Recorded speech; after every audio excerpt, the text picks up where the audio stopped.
Okay. Good morning, everyone, or afternoon. I guess we're 2 past 12 o'clock here. So, my name's Kyle Miller. I'm going to be the host for this month's webinar.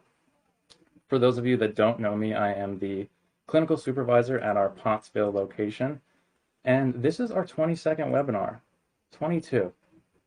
We've been doing these for almost 2 years now. It feels like it was so recent that we started doing these, and we set out to really educate the family members of the individuals in treatment with us today, and also just to get some information out there to the community about substance use disorder. And just interestingly, there's not a ton of information on substance use disorder out there, apart from like scholarly articles or like scientific research, stuff that's not really super accessible to the public. So, and there's certainly not a lot of quote unquote like YouTube content out there. So we see the need for this and the demand, and we see these as incredibly beneficial. And I'm personally grateful to contribute. So with that said, if at any point you guys have any questions, there is a Q&A at the bottom of your screen. You could type any questions you have in there, and at the end, I'll probably get to them if I don't forget.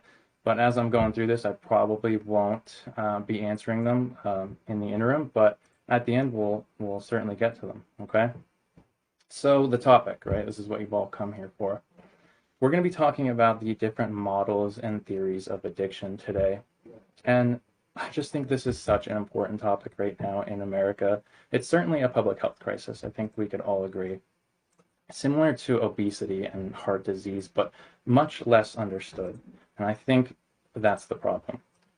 And in order to help eliminate this crisis, we need to first understand it. And that really starts here with these different models of addiction. And I think if you ask somebody working in this field, a social worker, a mental health worker, a substance abuse counselor, if you ask them what causes addiction, I think you get a lot of different answers. And that's really frustrating, for one. For two, it's confusing. It's really confusing for the clients, it's confusing for the community, it's confusing for us. So today I really want to shed some light on the contributors to addiction, and my goal is to hopefully not add to that confusion, but really shed light on the nuance and the complexity of addiction. And I made this PowerPoint, you'll notice, in a black and white theme as a metaphor to kind of show how society really sees addiction today. We see it in very black and white terms, and very binary, one of two ways. We kind of see it as either addiction is this choice or moral failing that is 100% our fault, and we are to blame, right? We blame the individual. Or we see addiction as this disease that's totally out of our control and it can't be managed or treated whatsoever, and that we had nothing to do with bringing it on ourselves. So following this webinar, I hope that I could provide you guys with some color to such a gray area, okay? So the agenda. We're going to define addiction. It's kind of hard to talk about the different models of addiction without first looking at the most relevant definitions right now.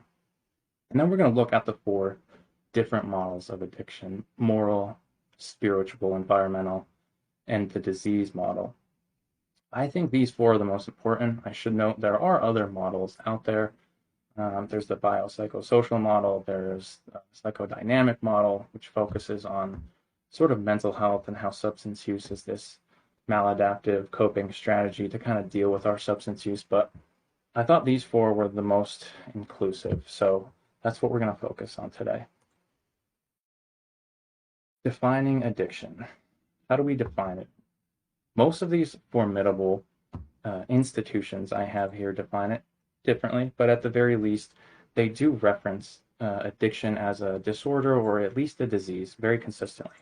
And across the board, they recognize that changes in brain chemistry directly lead to compulsive use and a loss of control.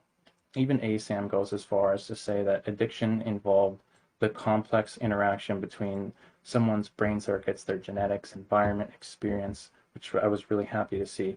So when we say addiction is a disease, we're also referencing that environmental component and that experiential component. Really important to understand.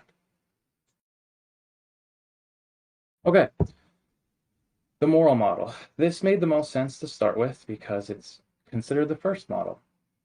Mostly prevalent in the 19th century, where you have this like really heavy influence of church and state and politics, and at the same time, alcohol was seen as this like evil, demonic toxin that was sort of eroding the moral fabric of society, right? Those that drank commonly abused their wives. They weren't the best servants of God. They didn't really fulfill their townsman duties, right? They weren't the best servants of Christ. So this was a problem. The church and clergy members kind of see this and step in, and they create what is known today as that moral model of addiction. And they boil this down to three things. An individual with substance use disorder has a moral weakness, they lack willpower, and they have an inherent poor decision making. They make bad decisions.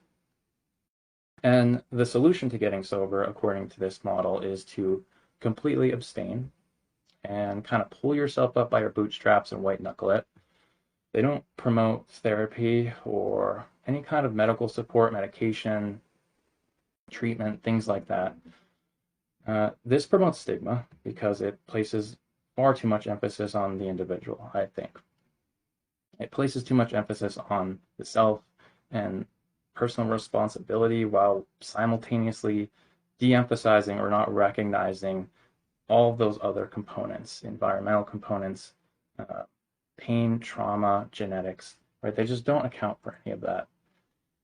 So it doesn't get much more left of the spectrum if you look at the bottom of the slide when we're talking about the moral model. The moral model heavily promotes demonizing substance use, criminalizing it, wanting to institutionalize the individual and incarcerate. Don't love that. Although this model is completely outdated and I don't completely agree with it, it makes sense to me. It especially makes sense if you're living in the 19th century when this was so large, and it still affects us today. So that's why this is really important to understand, because some of that stigma and belief still lingers today. Excuse me, but it has many parallels with the Christian church. Look at the 7 deadly sins, for example. Lust, for one. Addicts are promiscuous. They engage in risky sex. They engage in unprotected sex. Many unplanned pregnancies occur from substance use. It's also associated with increased transmission of STDs and HIV, so it's kind of hard to deny that. Gluttony and greed, I combine those two. There's this saying, if you've ever been to an AA meeting or an NA meeting, you've undoubtedly heard it, that 1 is too many and 1,000 is never enough. Addicts have one trajectory. It's up and to the right, if you're familiar with stocks or bar graphs, right? The way that tolerance works in addiction, the more you take a substance, the more you'll need of that substance to reach that desired effects. So this seemingly is a never-ending merry-go-round. And behaviorally, addicts will present as needing more and more and more and more. More help, more support, more money, more of the substance. It's never-ending. It's a very selfish lifestyle. Speaking of selfish, sloth is the next one. Addicts are considered lazy. I don't personally believe that, but they don't typically work. They don't contribute much to society. They just kind of use and that's it. So you could see how, this really would make sense at this time. Wrath is the next one. If you've ever read the big book of Alcoholics Anonymous, it references alcoholics, or addicts, of course, as being angry and discontent. This symptom of alcoholism is anger and being discontent with life. And sometimes that means that they're angry when they're drinking or when they're not drinking. I've kind of seen both. You've seen the angry alcoholic, the quintessential angry drunk, but also with addiction, some have this irritability and anger and discontent for life without the substance in their body, which kind of draws them to continue to use. So I could see it both ways. Envy, addicts are envious of what others have. This is a huge focus in treatment and what we do here. We focus a lot on gratitude. Um, Addicts are also envious of other people's ability to maybe even use in moderation because they can't, right? So it kind of has a few meanings. The last one is pride. There's a notorious saying by King Solomon, pride comes before the fall. If you don't ask for help, you'll relapse. You will perish. One of the missing pieces of the recovery puzzle for a lot of struggling addicts is that humility piece, needed to really ask for help and kind of admit that their best decision making got them here, and they need someone else to take the wheel. Drawbacks of the moral model. There's obviously a few. As I mentioned before, it just doesn't account for environmental, social, biological, and genetic contributors. But there are elements of truth in this model. Okay, there is a certain amount of personal responsibility that plays a role in getting addicted and remaining addicted. And some motivation is needed as well to recover and get out of this lifestyle. Okay, moving on, the spiritual model. Let's get into this. So this was largely adopted by Bill W. and Bob Smith. Those are for many that are familiar with the Alcoholics Anonymous. These are the founders of AA. Bill W. is credited with having wrote the big book of Alcoholics Anonymous. And Bill and Bob saw the limitations of the moral model. They saw that it placed too much emphasis on choice and willpower, and that it just was not explanatory enough. There was clearly something deeper going on with addicts, something more like existential. So the spiritual model posits that addiction is caused by a disconnection from God, from the universe or nature or your higher power. It heavily promotes looking inward for answers and striving for a deeper connection with yourself and with the community around you. They posit by practicing spirituality, by completing the 12 steps, that this will bring a sense of perspective to your life, some meaning, and maybe even purpose. And I will mention the spiritual model is very much based in research. A study done by the NIH confirmed that 84% of scientific studies show faith, not religion, but faith, being a positive factor in addiction prevention and recovery. Even the American Society of Addiction Medicine, ASAM, acknowledges the spiritual manifestations and spiritual malady that occurs in substance use. I believe I have that quote on the next slide.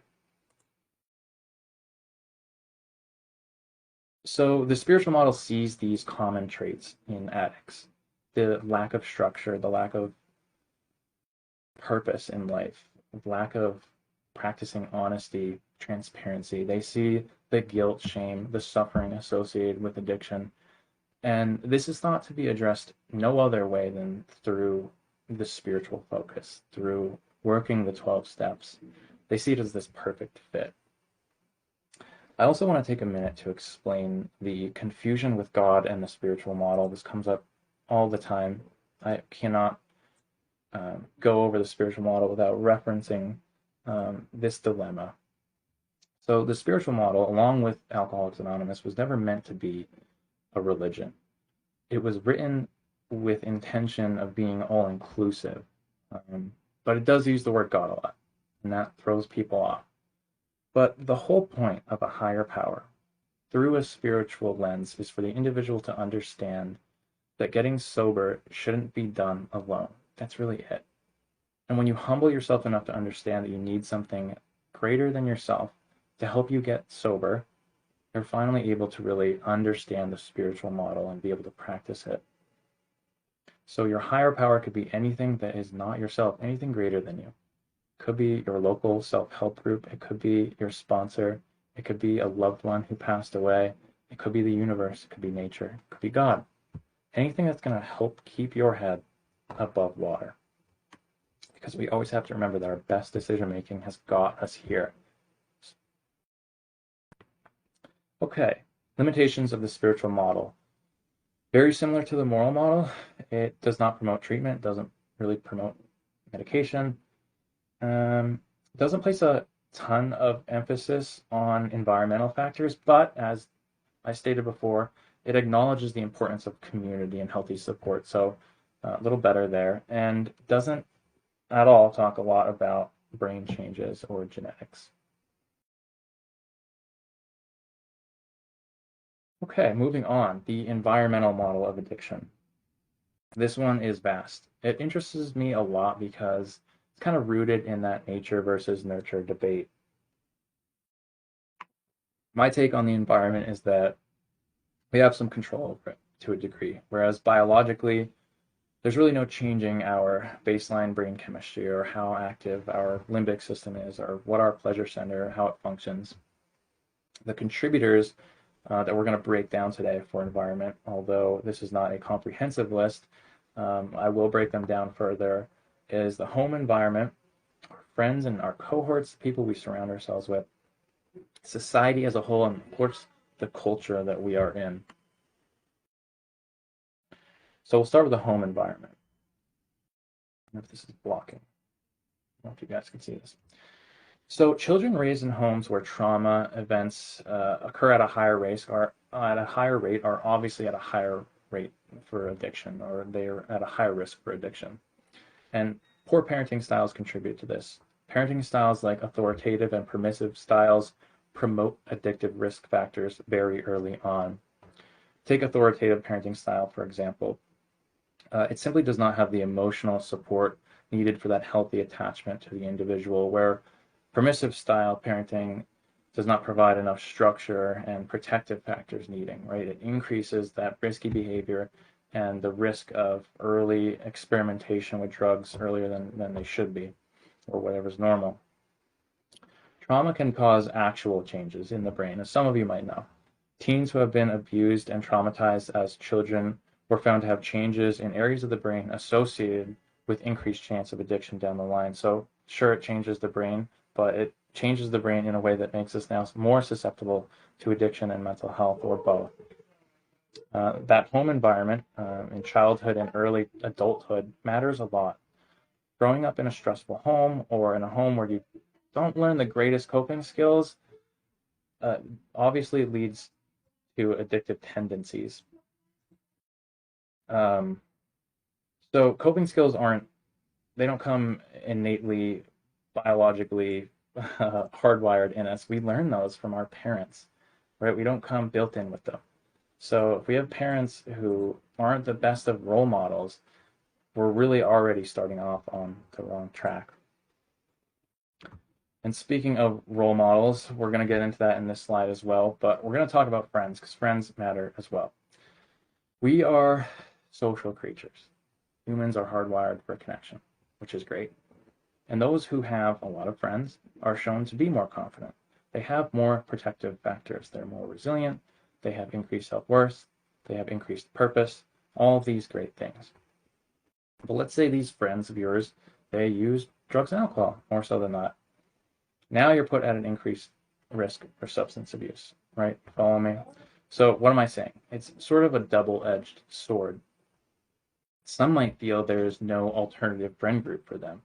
So let's say you tell a 16-year-old kid that their friends are actually leading them down a bad path, and you can no longer be friends with them.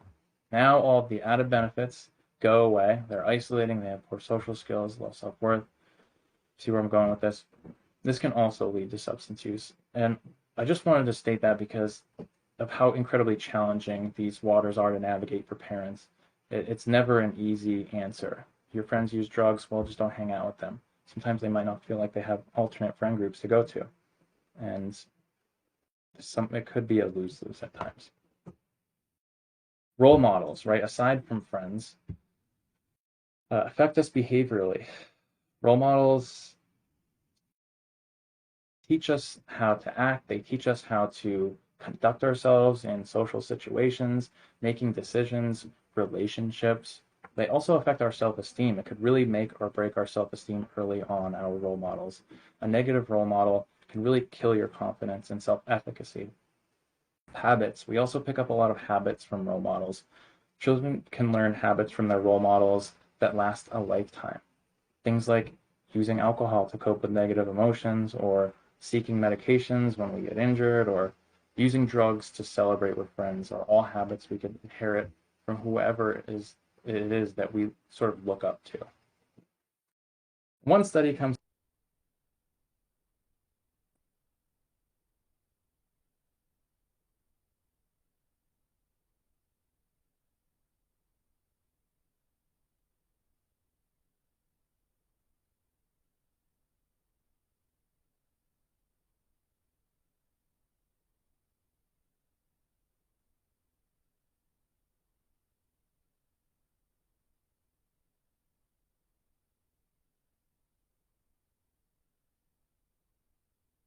a lot of the children start attacking the Bobo doll.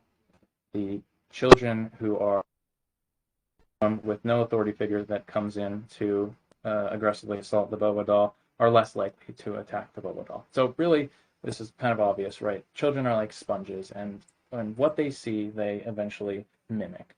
So the role models and the parents that they are watching in early childhood matter. Okay. Social media. I think social media is a relatively new phenomenon in leading to addictive behaviors, or maybe I'm just getting old. This might be old news, but it's certainly current news. Online bullying or feeling like you aren't good enough can really promote mental health and feelings of dysphoria, right? Like you don't belong in this world.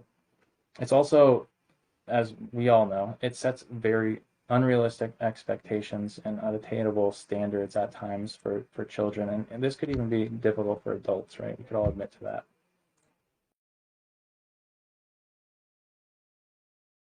Okay, moving on. Society, culture, another big one. Let's take media, for example. Not only does social media, right, we're just talking about increase dysphoria, but it shows drugs and alcohol through a positive lens. And the thing about media is that it's reflective. It mirrors the status quo of society, but it at the same time shapes it as well. Let's look at television.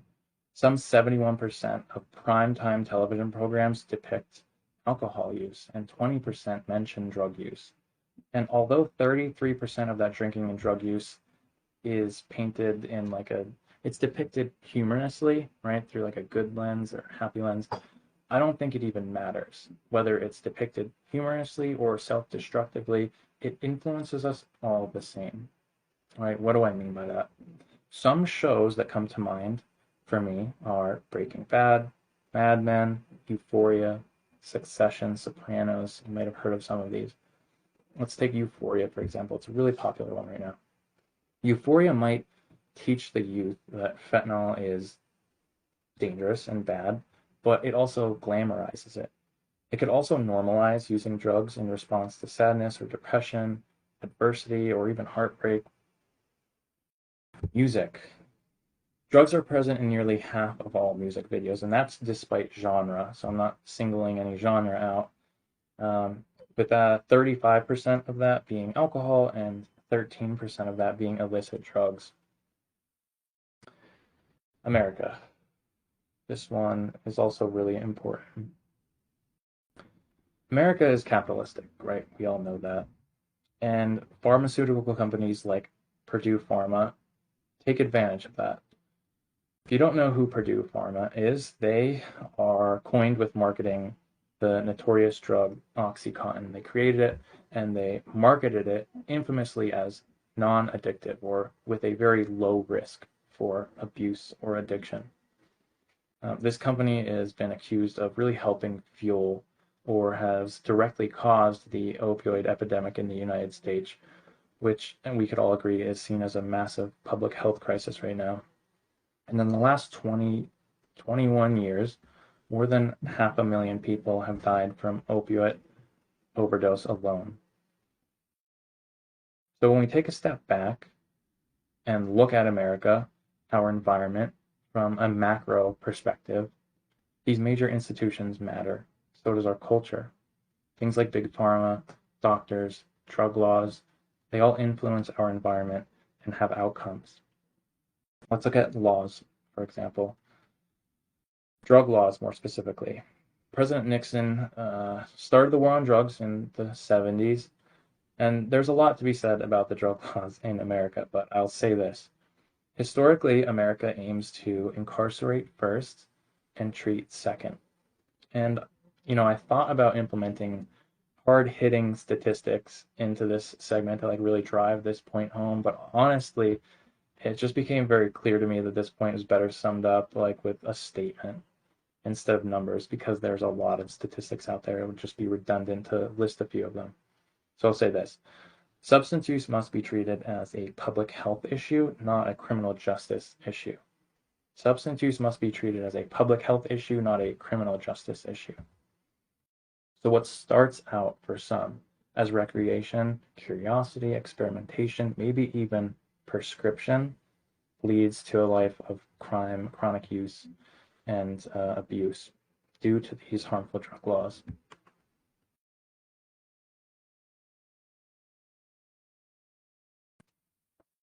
Okay, environmental model continued. Some honorable mentions here.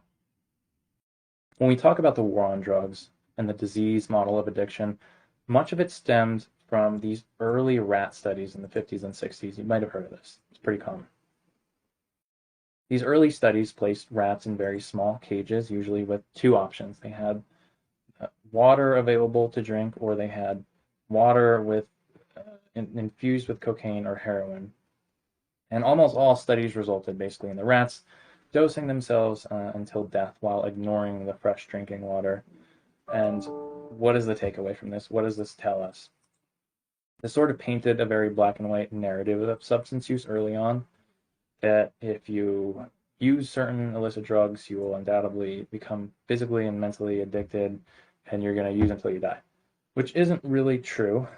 But it wasn't until this professor named Bruce Alexander came along, who I would say is a large proponent of the environmental model of addiction, or at the very least believes that society is the main contributor. He comes along and he says, something doesn't really look right with these studies. The environment the rats are placed in is horrible. There's really nothing else for them to do. And this is such an interesting phenomenon to me because it's exactly what we've been doing with addicts. We incarcerate them and we put them in very small areas with very limited options, just like these rats. So Professor Alexander goes on to conduct what is known today as the rat park studies in the 1970s. Rats were put in much larger cages. There are other rats in there.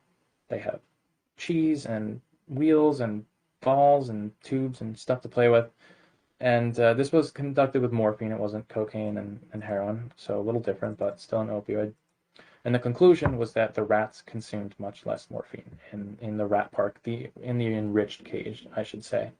So I think this is a major contributor, right, to the validity of the environmental model of addiction. Sure, we're not rats, we're much more complex, but it tells us something. What tells us a little bit more is a very similar study happening around the same time, which was the Vietnam War. This wasn't a fixed study. This is more of a naturalistic experiment that kind of occurred on its own. So the Vietnam War, according to the National Institute of Health, 34% of American soldiers in Vietnam were using heroin, and 20% were considered addicted, that they had physical and mental addiction to heroin.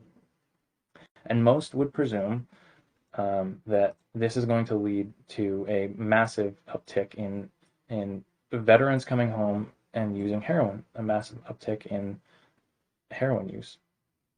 And just for a reference, 34% of Vietnam vets, that's about 60,000 men. So even Richard Nixon at this time saw this and was concerned. There were even rehabs over in Vietnam, which I think is pretty cool. But one could speculate that this was a major driver in Nixon starting this war on drugs that still lingers today.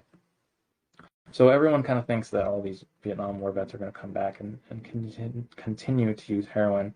And interestingly, according to the NIH, only 1% of those individuals continued using once home. They followed them for a year after they got home, so within the first year, I should say.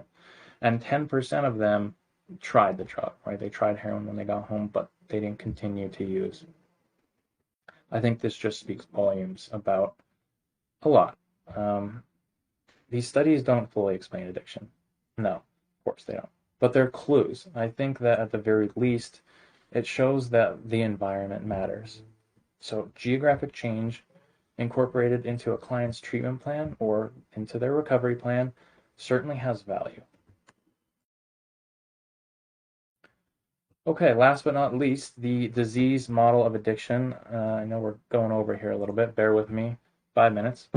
This one's really important. The disease model of addiction. Okay, it posits that this is mainly genetic, right? Certain genes are turned on or off based on experience, so the environment does matter as well in this model. It does recognize that.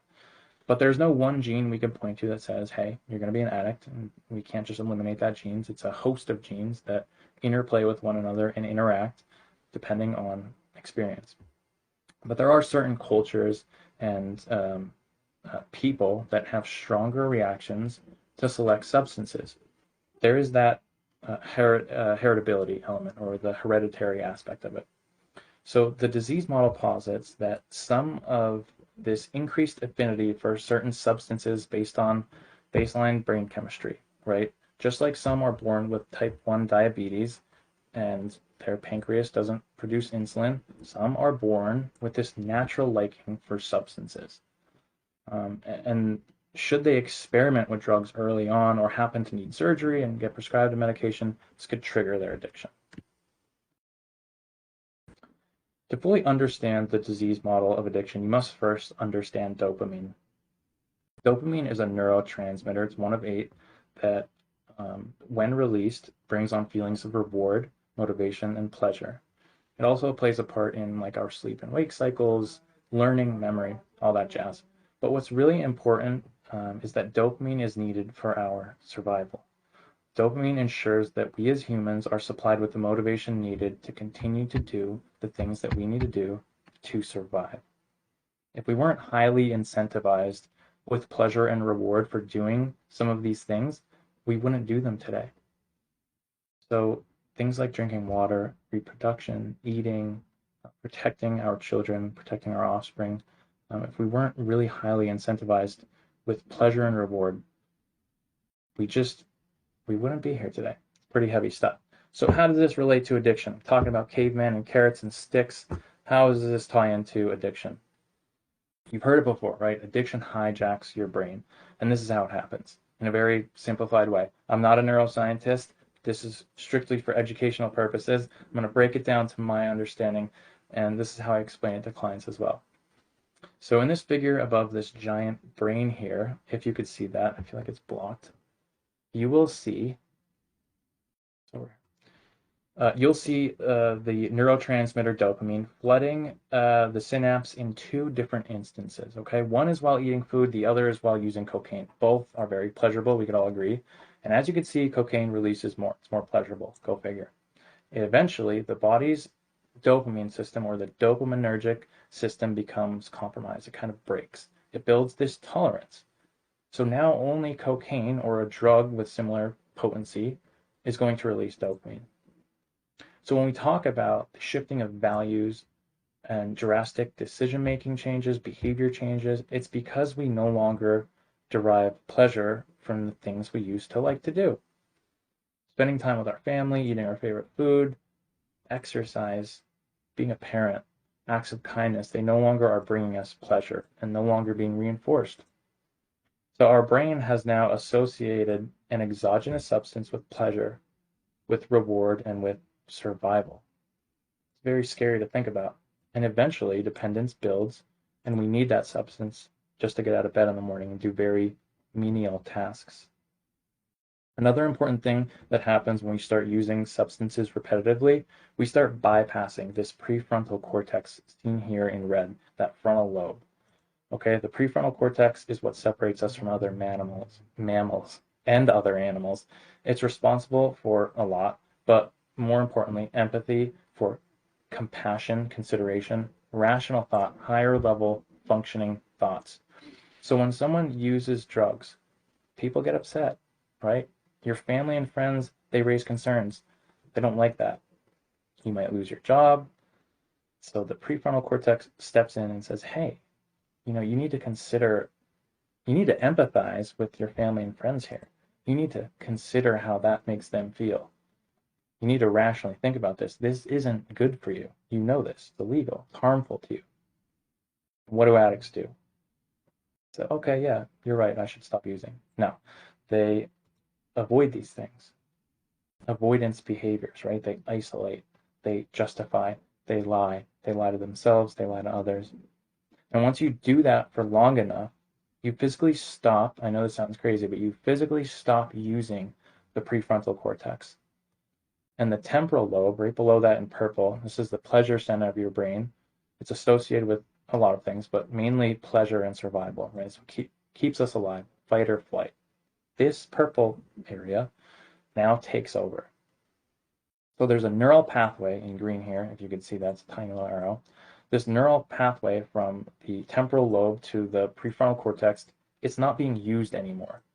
So we no longer have that buffer of impulse control from the prefrontal cortex to control these bad decisions.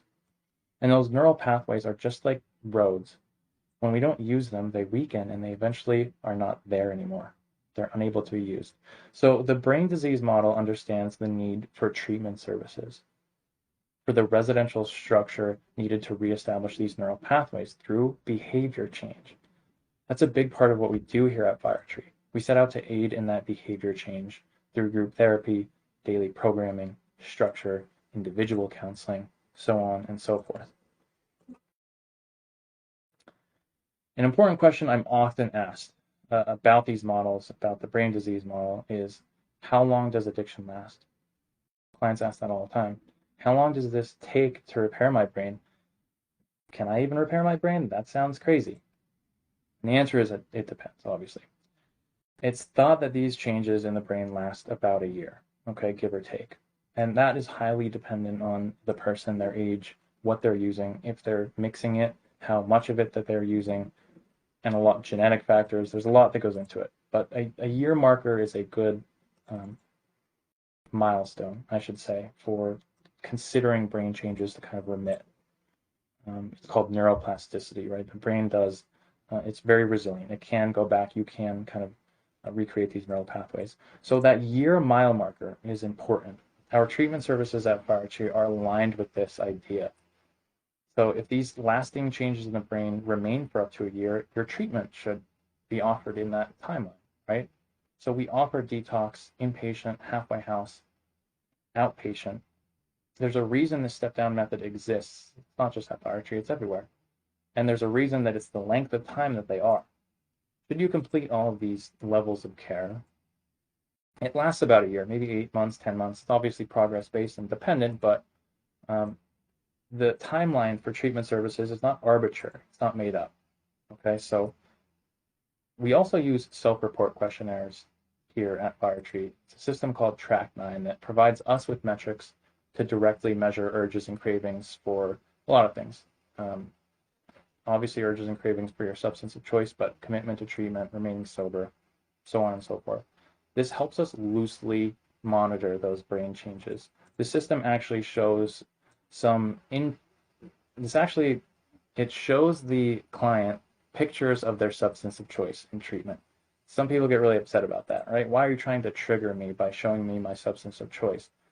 But if this picture still triggers you and your brain is kind of firing that dopamine and the areas associated with urges and craving, it tells us something about your progress and about your brain.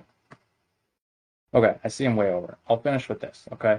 The answer to the question, what model best explains addiction, is very simple. If you haven't caught on by now, it's all of them. There are elements of poor decision-making and lack of motivation in addiction, as the moral model puts it. The existential angst and spiritual malady that spiritual model talks about is recognized by major administrations, right, as a main contributor to substance use. ASAM recognizes it. The environment obviously matters. Our brain chemistry definitely matters.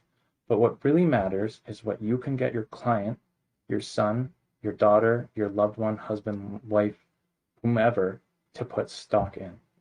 So our philosophy at Firetree, like many others, is to meet the client where they're at. So the best treatment plan for your client is the one you could get them to adhere to. Okay, if they place high value on spirituality and healing, I would take the spirituality approach to treatment. Although I would educate them on the other models, of course, but if the spiritual model fits them better, use that one. The point of educating clients on these models is to equip them with the knowledge to determine what elements and variables contributed to their substance use so that they can prevent relapse in the future. Okay, that's all I got. Sorry for keeping everyone over. Really quick, next month, we are going to obviously do another webinar, June 18th. The topic is going to be family engagement in treatment and recovery.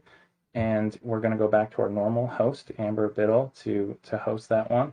Always a pleasure to be here. I love doing these. They're highly educational. I'm going to see if there's any questions in this chat box here, if I could get to it.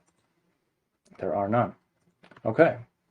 I appreciate everyone who came out today. Of course, if you have any questions, you could always follow up via email. Okay, until next month.